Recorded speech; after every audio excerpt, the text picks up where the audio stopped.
Somewhere infections like pathogen जाते हैं, किसी केस में जो पैथोजन नहीं होता है बट हमारी बॉडी को लगता है कि वो सेम म्यूकस प्रोड्यूस करता है। तो दो तरीके से हमें रनिंग नोज हो सकता है, लेकिन इस केस में वो फॉर फ्यू आवर्स और फॉर फ्यू मिनट्स होता है, उसके बाद वो अपने आप ठीक हो जाता है। सो प्रीवियस क्लास में हम अबाउट एनर्जी पढ़ रहे थे, कैसे बॉडी में यूज करते हैं हम उसको। ओके एंड शायद मैंने आपको ये बोला था कि एथलीट्स के केस में कैसे यूज होती है एनर्जी, कैसे हमें मैनेज करना होता है और कैसे यूज होती है, तो आज हम वो करेंगे।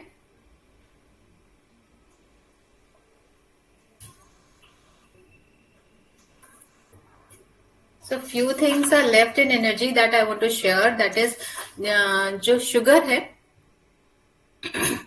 तो उसमें सिर्फ डायबिटीज ही नहीं बढ़ता है शुगर खाने से, सुक्रोज खाने से, बट आपका SGPT SGOT भी बढ़ाता है वो। ओके तो अगर कोई पर्सन 25% ऑफ उसकी calorie from sugar, like American बहुत शुगर खाते हैं, साउथ अमेरिकन, तो उनके केस में उनका SGPT SGOT लिवर पे इफेक्ट होता है। तो मैक्सिमम जो आपका इनटेक है शुगर का, वो एनर्जी में जब कन्वर्ट होगा, not it should not more than 5% of your total kilo calories.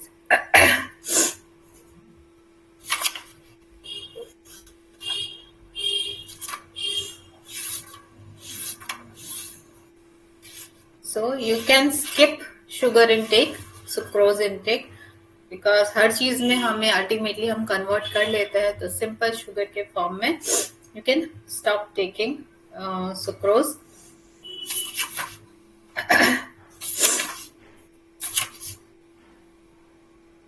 Okay, that's all about carbohydrates.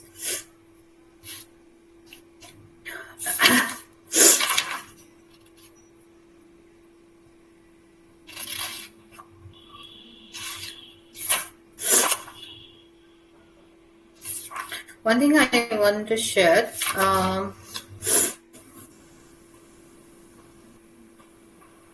हमने एक बार पहले भी पढ़ा है डाइजेशन से रिलेटेड, सुक्रोज का कैसे माउथ में डाइजेशन होता है कार्बोहाइड्रेट का। तो जब हम च्यू करते हैं तो chewing break down the cellulose envelope and makes starch and sugar readily available for subsequent digestion. Saliva contain a starch splitting enzyme, जो कि क्या है नाम उसका, टाइलिन। ओके इसका प्रोनाउंसिएशन टी से होता है but it starts from P, so PTYALIN, ये आपका नोट्स में है। ओके फिजियोलॉजी में आप देखेंगे तो, which acts best between pH 4 to 9। तो माउथ में जो सलाइवा होता है उसमें एंजाइम होता है टाइलिन, जो आपका स्टार्च को ब्रेक डाउन करता है।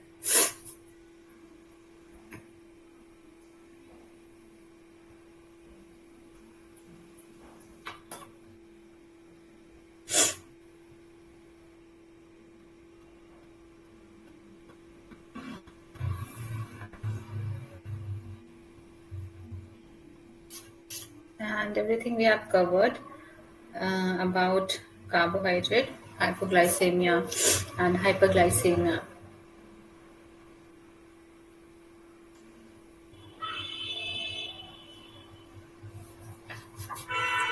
So now I'm going to start that athlete's diet, how we can do sports nutrition. It is related to sport nutrition and athlete diet, how they manage, because जो athletes होते हैं, okay जब मान लीजिए वो कुछ एथलीट या sports के बारे में बात की जाए, मान लीजिए कोई बैडमिंटन प्लेयर है, ओके और उन्होंने जस्ट खाना खाया जिसमें बहुत सारा सेल्यूलोज है, लाइक फाइबर बहुत सारा है, तो क्या होगा, बॉडी हैवी हो जाएगी और बॉडी अच्छे से वो उतना अच्छा रिजल्ट नहीं दे पाएंगे। ओके, तो इसकी डाइट थोड़ी डिफरेंट होती है। तो मेनली उनको हम क्या कराते हैं, ट्रेनिंग जब होती है तो उनके साथ उनके डाइटिशियंस होते हैं एंड उनके ट्रेनर्स होते हैं जो उनका स्टेमिना बढ़ाते हैं। स्टेमिना बढ़ाने के लिए क्या करते हैं कि पहले से उनको एक्सरसाइज पे डालते हैं। इतनी जैसे अगर वो 1 घंटा 2 घंटा उनका मैच होता है तो पहले से उनको 2 घंटा 3 घंटे की मैच के लिए हैबिट डालते हैं।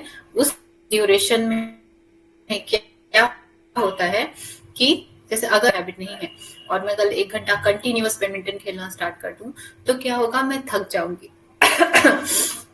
क्यों थक जाऊंगी? क्योंकि मेरी बॉडी को सप्लाई नहीं मिल रही है। ठीक है, मेरी बॉडी को हैबिट नहीं है एनर्जी यूज करने की उतने स्पीड तरीके से और उतने सोर्सेस से। ठीक है, तो मेरी बॉडी सिर्फ कार्बोहाइड्रेट सोर्स को यूज करती है और जो ग्लाइकोजन है उससे ही यूज करके उसको एटीपी में कन्वर्ट करती है। लेकिन एथलीट के केस में वहां पे वो फैट भी यूज करते हैं, वो शुगर्स भी यूज करते हैं, like sugar that means carbohydrates. तो हर सोर्सेस को उनकी बॉडी यूज करती है। So I am going to elaborate this.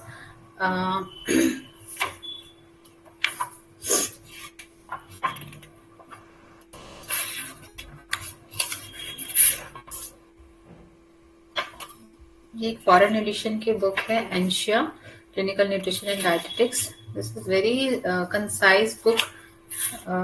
तो आप चाहे तो इसको अपने शौक्स के लिए, अपने नॉलेज इन्हांसमेंट के लिए इसको ले सकते हैं।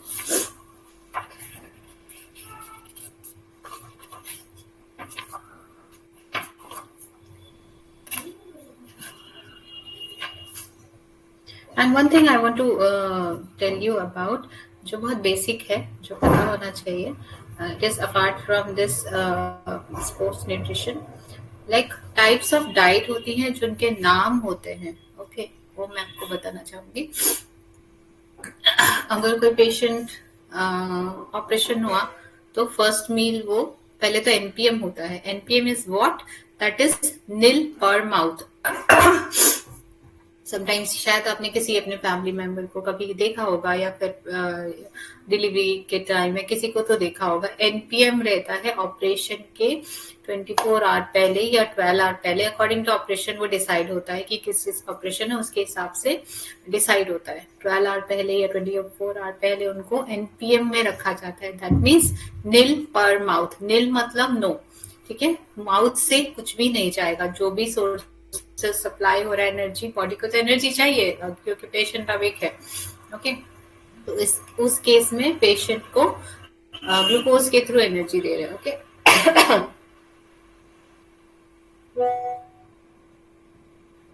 ओके, तो फर्स्ट पेशेंट को ऑपरेशन के पहले नील पर माउथ रखा जाता है। ओके, एनपीएम लिखा रहेगा पेशेंट के उधर, बोर्ड में भी लिख देते हैं सिस्टर्स लोग। देन नेक्स्ट उसकी जो डाइट आफ्टर सर्जरी के बाद भी कुछ देर के लिए एनपीएम रखते हैं, डिपेंड करता है कौन सी सर्जरी है। मान लीजिए हम कॉलेक्टॉमी बोलते हैं, जो आपका गॉल ब्लैडर रिमूवल, उसका गॉल ब्लैडर रिमूव हुआ है। ठीक है, तो उसके रिमूवल के बाद क्या होता है, कुछ घंटे के लिए, like after operation around 6 to 7 hour patient को एनपीएम रखा जाता है। पहले तो रखा गया 12 आवर्स के लिए, उसके बाद उनको 6 to 7 hour after operation NPM ही रखा जाता है, nil per mouth. Okay, I hope it is not so disturbing. बार बार मुझे कफ हो रहा है due to that chilli.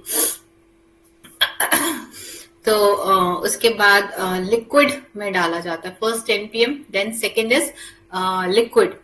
Liquid में क्या आएगा आपका? फर्स्ट वाटर आएगा, सिप्स ऑफ वाटर।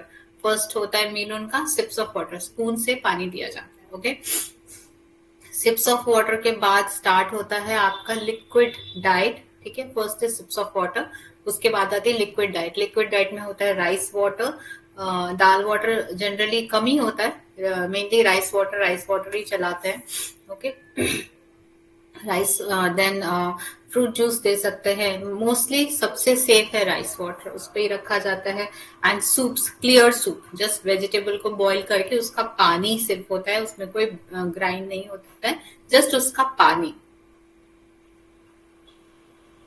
उसमें न्यूट्रिशन बहुत ही कम होता है। बट यहाँ पे प्रायोरिटी है न्यूट्रिशन कंप्लीट करने का नहीं, पेशेंट को एडेप्टेशन करने का, बॉडी उसकी उसके लायक बन जाए क्योंकि सर्जरी हुई है तो बॉडी थोड़ी वीक है, तो ग्रेजुअली फूड दिया जाता है। तो सिर्फ सूप्स दिया जाता है, लाइक सूप, वेजिटेबल बॉईल करके देन उसको स्ट्रेन कर लिया जाता है। उसके बाद स्टार्ट होती है soft diet. Soft diet that means, अगर आप डाइटिशियन है आप तो आपको बताना चाहिए सॉफ्ट डाइट क्या है, that's why I am saying this. Soft diet that means कि ऐसा खाना जिसमें कोई स्पाइसेस नहीं है, फैट नहीं है, जस्ट बेसिक दाल चावल यही होता है, उसको बॉईल करके उसमें खिचड़ी होता है, दलिया होता है, यही दो चीजें होती है मेनली। ओके, तो ये होता है। उसके बाद सॉफ्ट डाइट के बाद स्टार्ट होता है नॉर्मल डाइट।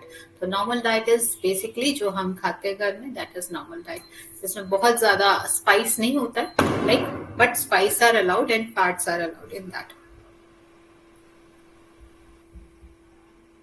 सॉफ्ट डाइट में भी मिनिमल फैट समटाइम्स ऐड कर सकते हैं, नहीं तो विदाउट फैट होता है वो। तो दीज आर द स्टेप्स जिसमें पेशेंट को किया जाता है। इवन आपके घर में अगर कभी किसी को कुछ सर्जरी हुआ हो तो उस केस में ऐसा ही करना होता है। पेशेंट अगर नील पर माउथ है, उसके बाद हॉस्पिटल से जनरली नील पर माउथ में नहीं छोड़ते हैं, वो लोग सॉफ्ट डाइट या नॉर्मल डाइट में करके ही छोड़ते हैं, लाइक 2 या 3 दिन बाद छोड़ते हैं, तो पेशेंट तब तक नॉर्मल डाइट में आ जाता है। लेकिन फिर भी घर वाले क्या करते हैं, उनको बहुत दिन तक सॉफ्ट डाइट में ही रखते हैं, उनको कहते हैं स्पाइसेस मत खिलाओ, ये मत खिलाओ, लेकिन उसकी जरूरत नहीं होती है। तो आप चाहें तो फिर से स्टेप स्टार्ट कर सकते हैं सॉफ्ट डाइट से। तो 2 दिन आप सॉफ्ट डाइट रखिए एंड उनका डाइजेशन के हिसाब से अगर पेशेंट को भूख लग रही है तो उनको नॉर्मल डाइट में डाला जा सकता है। वो जरूरी नहीं है कि आप स्पाइसेस बंद कर दीजिए, वो डिपेंड करता है उनको हुआ क्या है। Like gall bladder stone removal में उनको जरूरत नहीं है कि आप बिल्कुल नो फैट कर दीजिए। 2 दिन आप विदाउट फैट दीजिए सॉफ्ट डाइट में, उसके बाद ग्रेजुअली आप नॉर्मल डाइट में लेके आए, क्योंकि बॉडी को भी अडेप्ट करना है कि उनको फैट कैसे रिलीज कर, बाइल कैसे रिलीज करना है directly from liver to food. Okay, so इसके लिए हैबिट होना चाहिए। तो अगर आप बहुत टाइम तक उनको सॉफ्ट डाइट में रख देंगे तो फिर बॉडी अडेप्ट ही नहीं कर पाएगा। दीज आर द थिंग जो की जाती है step by step after surgery. This is clinical nutrition, जो मैंने अभी बताया, that is clinical part.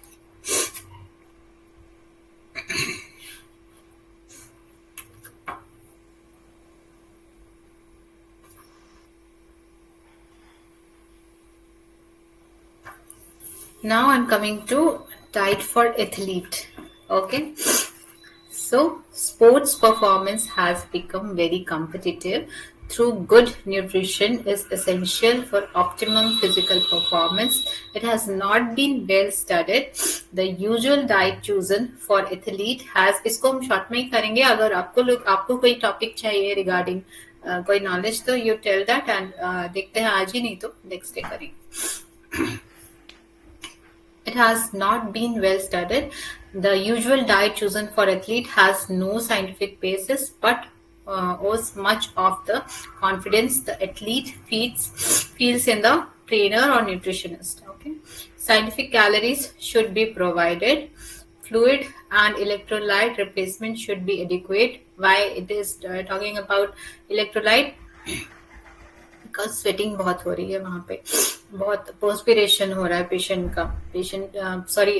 Athlete का, वो मुंह खोल के दौड़ रहे होते हैं तो उनका बहुत ही पर्सपिरेशन होता है, पानी बहुत ज्यादा चाह रहा होता है, सॉल्ट चाह रहा होता है। तो वहां पे इलेक्ट्रोलाइट का बहुत ध्यान रखा जाता है। इलेक्ट्रोलाइट बैलेंस नहीं रहेगा तो बॉडी बहुत वीक हो जाएगी एंड वो परफॉर्म नहीं कर पाएगी। So eating before competition should be judicious to avoid retention of undigested food in the gut during competition. तो ऐसा खाना नहीं देना है जो आप उनके गट में ही पड़ा रहे. ओके. अगर उनका इंटेस्टाइन में काफी सारा खाना पड़ा रहेगा तो वो अच्छे से परफॉर्म नहीं कर पाएंगे. अगर हम उनको वही सेम डाइट देंगे कि सैलड खाओ और राइस खाओ या दलिया खाओ, तो वैसा नहीं कर सकते. इसमें डिफरेंट होता है. The liver contains about 150 gram glycogen and skeletal muscle, about 400 to 500 gram. Therefore, glycogen cannot function as a long-term fuel store. तो जैसे हम जो काम कर रहे होते हैं, हम ग्लाइकोजन स्टोर से करते हैं, कुछ भी करते हैं, ग्लूकोज यूज करते हैं. ग्लूकोज ब्रेक डाउन होता है, हम जो खाना खाते हैं वो टूटते रहता है और वो ग्लूकोज में कन्वर्ट होता है और हम उसको बॉडी ग्लाइकोजन में स्टोर करता है और उसको फिर हम यूज करते हैं. ऐसा होता है. बट बॉडी में 150 ग्राम ऑफ ग्लाइकोजन से ज्यादा स्टोर नहीं हो सकता. एंड स्केलेटल मसल जो होती है उसमें 400 to 500 ग्राम रहता है. During fasting after glycogen is depleted, blood sugar is maintain for 12 to 16 hours bye formation of glucose. जब हम फास्टिंग में रहते हैं 16 आवर्स तक, उसमें क्या होता है, formation of glucose from free fatty acids. तो जो उस टाइम जो ग्लूकोज फॉर्मेशन होता है वो फ्री फैटी एसिड्स, बॉडी में बहुत सारे फैटी एसिड्स होते हैं, फ्री फैटी एसिड्स, तो उससे कन्वर्ट होता है. ओके, ना कि कार्बोहाइड्रेट से.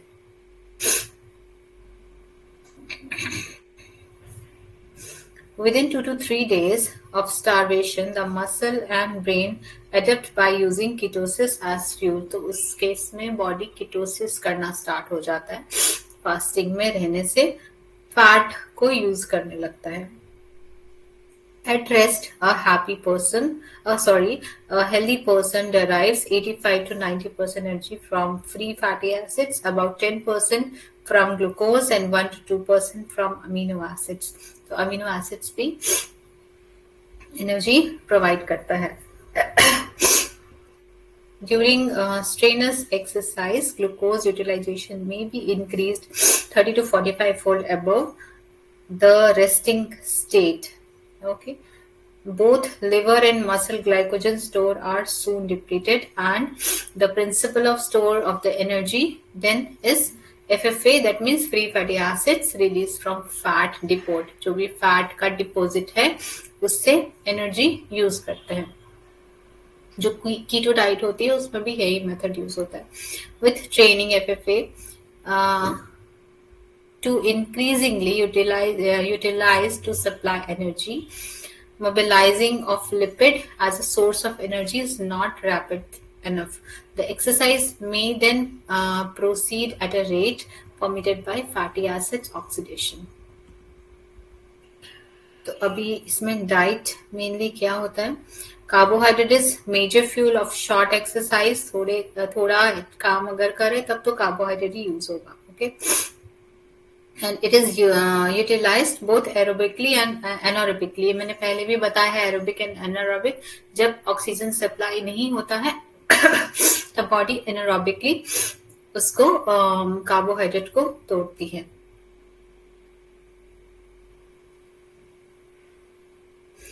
A carbohydrate-rich meal 2 to 3 hours prior to the exercise ensure filling the liable glycogen store. A high carbohydrate diet should include complex carbohydrates, cereals, potato, etc. rather than simple sugars.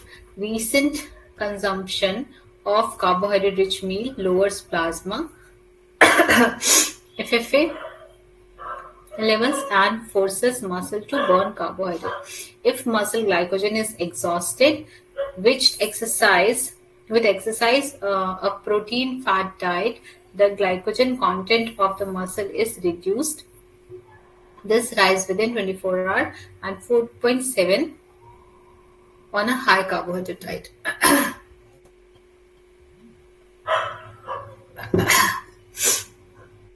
So this green chili flavonoids irritating me. It is completed half an hour before even I'm feeling that release of mucus. So glycogen replacement is far more in the exercise muscle than in the non-exercise muscles. Okay. सो जो regular exercise करते हैं उनमें replacement होती रहती है glycogen की. तो अगर कोई एक दिन में, इसीलिए रिकमेंड नहीं होता कि आप एक दिन में एक्सरसाइज करिए. कुछ भी एक्सरसाइज करना, you have to do it gradually, you have to increase it gradually, because body supply नहीं कर पाएगा उस हिसाब से उसको एनर्जी, एटीपी एंड जो ब्रेकडाउन होता है उसका कार्बोहाइड्रेट्स का, ग्लूकोगॉन का, तो वो वहां पे ऑक्सीजन सप्लाई नहीं होगा. जब नहीं सप्लाई होगा, एनारोबिक ब्रेकडाउन होगा. एनारोबिक होगा तो क्या होगा, वहां पे पेन होगा, लैक्टिक एसिड वहां पे जमा हो जाएगा. ओके. तो कहीं पे पेन नहीं आ जाए, क्रैम्प नहीं आ जाए, लैक्टिक एसिड जमा नहीं हो, इसके लिए जो एक्सरसाइज है उसके लिए बॉडी को ट्रेन करना होता है.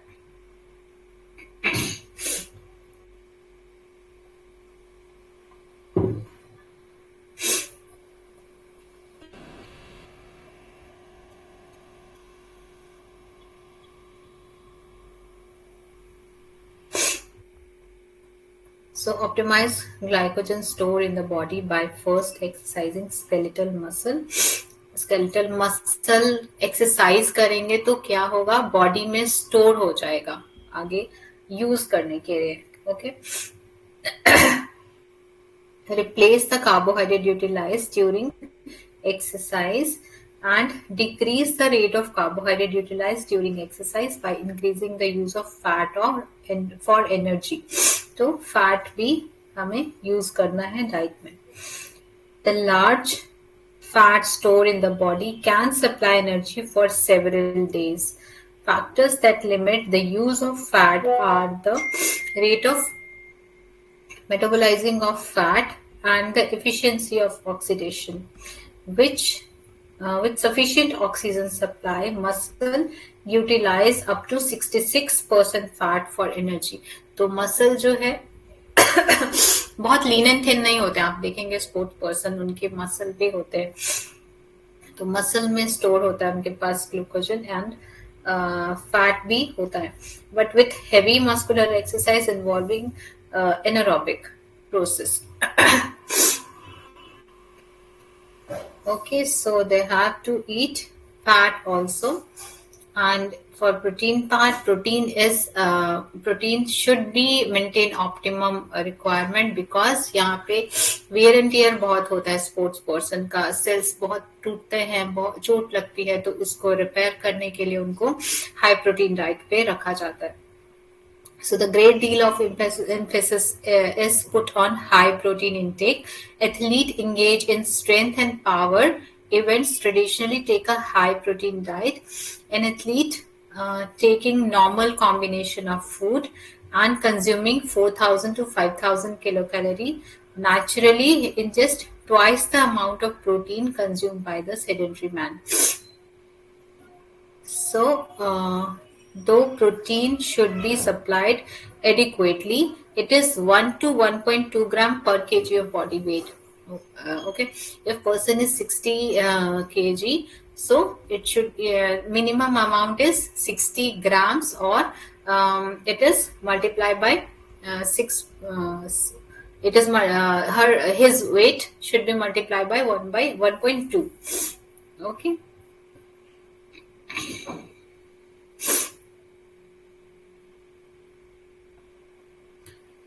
So protein is very important, और ऐसा प्रोटीन लेना है जिसमें जिसकी बायोलॉजिकल वैल्यू अच्छी हो, लाइक एनिमल सोर्स के protein.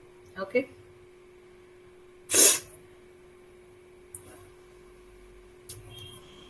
If you're giving plant source, then it should be like little bit boiled or cooked, because कच्चा खाने से क्या होता है, बहुत सारे उसमें ऐसे एंटी न्यूट्रिएंट होते हैं जो डाइजेस्ट नहीं होने देते न्यूट्रिशन को, बहुत सारे न्यूट्रिएंट को. तो उसको लाइक उसकी इनहिबिट जो किया हुआ है उसको ब्रेक डाउन करने के लिए उसको थोड़ा सा कुक करना पड़ता है। तो बेटर होगा कि कुछ भी खाने से थोड़ा सा कुक होना चाहिए वो। Raw vegetables and raw protein parts like जैसे हम स्प्राउट्स खाते हैं ना, तो उस केस में उनको थोड़ा सा बॉईल करके खाना चाहिए। या फिर germinate, sprout is germinated then it is easier to digest. अगर वो सिर्फ सोक करके खाएंगे चना मूंग को, तो इट इज नॉट कंप्लीटली एब्सॉर्बेबल। अगर वो स्प्राउट हो जाएगा तो बेटर होगा, या फिर अगर वो स्प्राउट करने के बाद स्लाइटली बॉईल होगा तो it will be more better.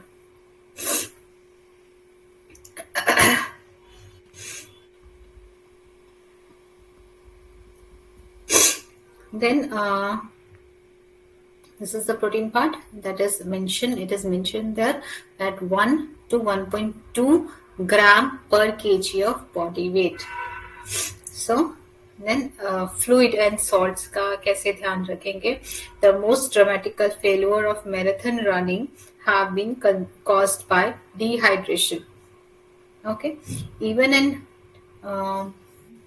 Temperate climate, अगर बहुत ज्यादा गर्म नहीं भी है, the cumulative sweat loss during marathon is 3 to 4 liters with associated loss of electrolytes. अगर वो water loss हो रहा है तो obviously साथ में electrolyte भी loss हो रहा है.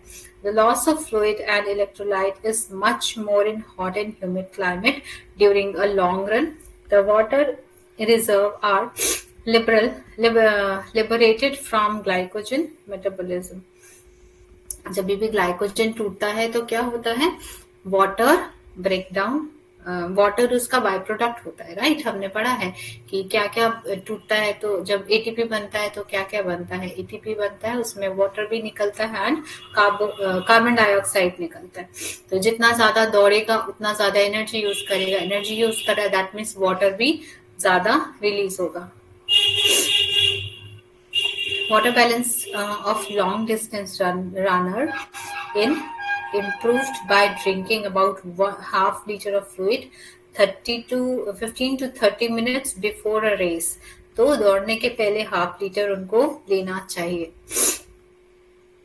जिससे कि उनका बैलेंस बना रहेगा। Later water is taken at watering station according to needs. जैसे जैसे बीच में उनको ब्रेक्स मिलते हैं रास्ते में, तो वहां पे उनको पीते रहना चाहिए पानी। Too little will cause dehydration and excess frequent urination. The recommended drink to replenish fluid and electrolyte is 1 liter water with glucose 25 gram and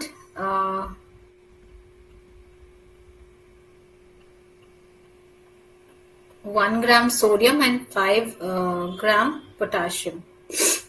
okay, सो जो इलेक्ट्रोलाइट है उसमें सोडियम और पोटेशियम भी होना चाहिए एंड वाटर के साथ 25 ग्राम ऑफ ग्लूकोज होना चाहिए। बिकॉज इतनी देर से वो रनिंग कर रहे हैं तो जो बॉडी में पहले से जो फैट स्टोरेज है एंड कार्बोहाइड्रेट स्टोरेज है वो ब्रेक डाउन होने में टाइम लगता है, तो उनको इमीडिएट उस टाइम एनर्जी चाहिए। तो उस केस में हम ग्लूकोज देते हैं 25 ग्राम एंड उसमें मिक्स होता है sodium and potassium.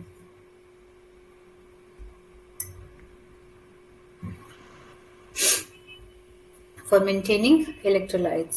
Okay, so दौड़ने के पहले उनको हाफ लीटर पानी पीना चाहिए एंड इन बिटवीन थोड़ा ही पीना है। अगर वो बहुत ज्यादा पियेंगे तो क्या होगा? यूरिनेशन की प्रॉब्लम होगी जिसके लिए उनके पास टाइम नहीं होता है। सो एक्सेस पी नहीं पीना है। सो डाइट कैसी होगी? An athlete is supplied with 500 gram carbohydrate. Traditional type of food intake will supply adequate amount of protein, fat, carbohydrate, vitamin and minerals. There is no good evidence that specific supplements are necessary to improve performance. Yes, there is no needed to any supplementation. Basic food से हम complete कर सकते हैं। However, some women may require iron supplement as with other aspects of nutrition, and prolongated by food companies for sales of dietary supplements. Breakfast consists of cereal with dried fruit, porridge, toast, marmalade. Actually, it is a foreign edition book. That's why it is written foreign things. Honey jam, fruit juice. So the midday meal and dinner may be with potatoes, rice, vegetable, meat, fish, bread, chapatis, and pulses. The athlete should be well adjusted in the diet made days prior to the event. So athlete को जो अपनी diet है वो पहले से adjust करके रखनी है अपना गेम के पहले. कभी कभी एथलीट की एकदम से वेट लॉस करना पड़ता है कुछ रीजन से उनका वेट ज्यादा हो जाता है जो उनकी कैटेगरी है तो उस केस में बहुत ज्यादा कैलोरीज कट डाउन करते हैं इमीडिएटली एंड फ्लूइड भी सोडियम भी कम कर देते हैं अगर लास्ट मोमेंट पे अगर उनको हमें करनी होती है वेट लॉस लाइक स्पोर्ट्स के एक दिन पहले अगर किसी का वेट बढ़ा हुआ है अचानक से कम करना तो सोडियम बिल्कुल बंद कर देते हैं जिससे क्या होता है वाटर रिटेंशन जितना भी है वो नहीं होगा तो बॉडी फ्लूइड कम हो जाता है.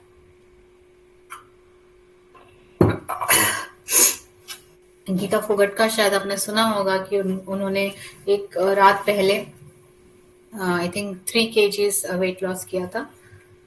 ऐसा कई बार करना होता है.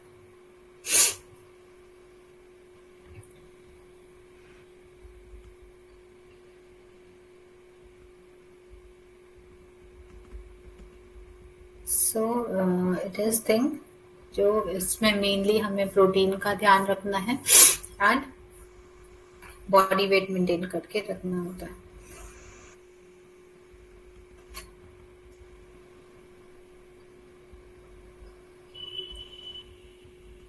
So there is basic food.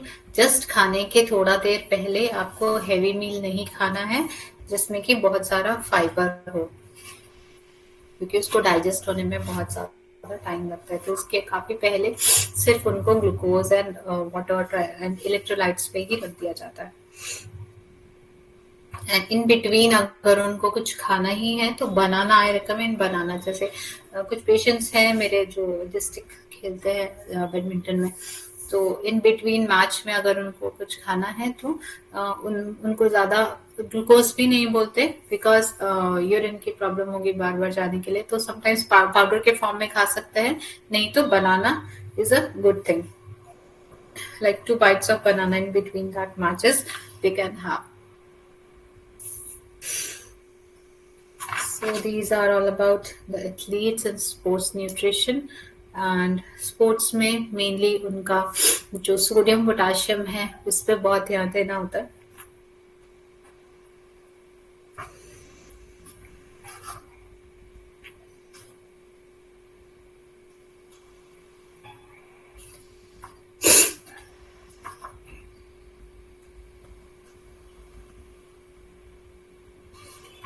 So these are the all thing about that. कुछ queries है तो आज पूछिए कुछ topics जो आप चाहते हैं.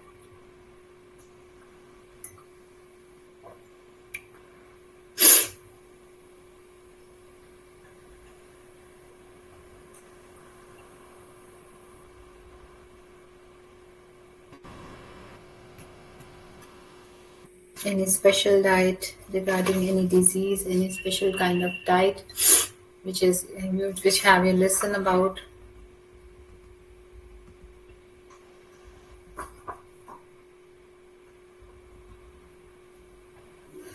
आजकल क्या काफी सालों से इस तरह की कुछ एजेंसीज है जो डाइट चलाती हैं जो पूरा दिन एप्पल खाओ एक दिन पूरा दिन बनाना खाओ तो these are all not scientific और it is not healthy at all. तो इन चीजों को से दूर रहना चाहिए. हमारी जो बॉडी स्ट्रक्चर है उनमें सारे न्यूट्रिएंट की जरूरत है और आपको एक फूड से कभी भी वो कंप्लीट नहीं होगा. तो वेट लॉस के बहुत अच्छे तरीके हैं उनको फॉलो करने चाहिए. डोंट रिकमेंड कि आप एक दिन पूरा दिन एक ही मील खाओ सिर्फ एक कोई वेजिटेबल या कोई एक दलिया दिन भर खाओ. That is very unpractical and very unhealthy. तो हर चीज उनकी डाइट में होनी चाहिए और ऐसी डाइट आप प्लान करना चाहिए जो वो हमेशा फॉलो करे। ये नहीं कि उन्होंने 1 महीना फॉलो किया अब वो दोबारा नहीं कर सकते, वो थक चुके हैं, क्योंकि that is different from common meal. तो बेसिक डाइट होनी चाहिए। First, you have to cut down the calories part from cutting that carbohydrate part and fat part. And always encourage diabetic person to follow a diet. जो भी diabetic हैं उनको ज़रूर diet follow करनी चाहिए, diabetic diet, जिससे कि उनकी जो कंडीशन है वो और ख़राब नहीं हो। ओके, तो हम उनको उसी लेवल में स्टॉप कर सकते हैं एंड उनको नेफ्रोपैथी होने से बचा सकते हैं। तो दैट इज़ द थिंग जो आप गाइड करिए अपने सराउंडिंग में। Okay, so any query if you want to ask?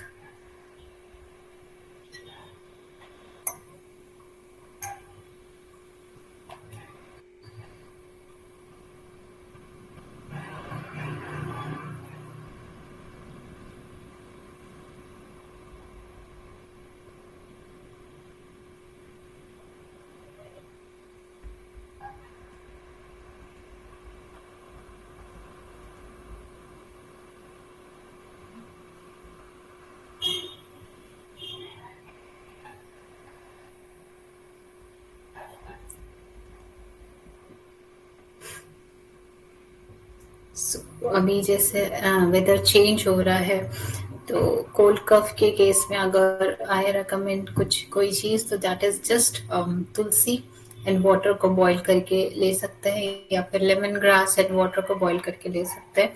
If you want you can add little bit of jaggery powder, या फिर आप उसको अवॉइड भी कर सकते हैं।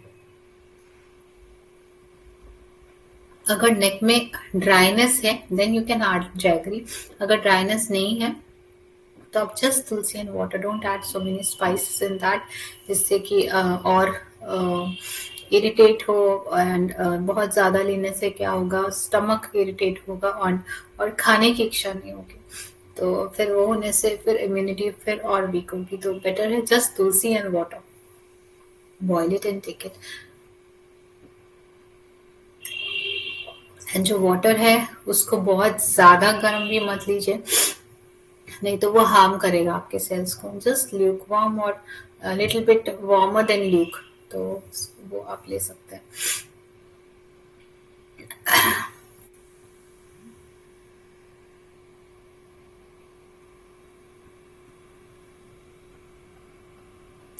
वैसे और ठंडी उतनी आई नहीं है, आई थिंक ग्लोबल वार्मिंग हो रही है, तो अब तक नहीं तो ठंडियां काफी ज्यादा आ चुकी होती थी।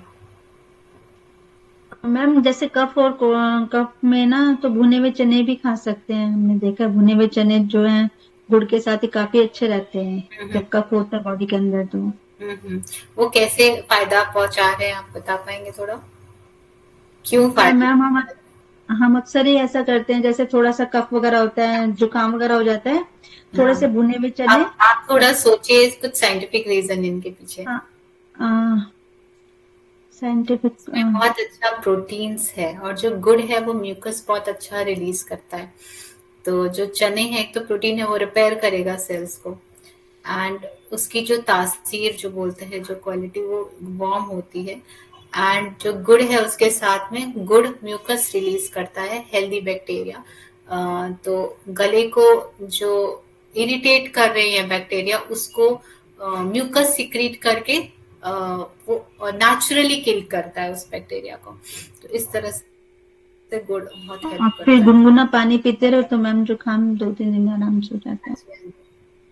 एंड आप थोड़ा सा लेमन ऐड कर सकते हैं उसमें, गर्म पानी में, जिससे विटामिन सी भी जाएगा, तो वो भी जल्दी रिकवरी करेगा। एंड जैसे चना है उसकी जगह बेसन भी बुन के आप खा सकते हैं, थोड़ा घी एंड गुड़ डाल के, तो दैट इज वो भी सेम फंक्शन ही करता है। But in that case, diabetic के केस में हम ये नहीं कर सकते। तो वो सबसे इजी मेथड जो मैं बोलती हूँ, that is just Tulsi water, आप ले सकते हैं लिक्विड वाटर में।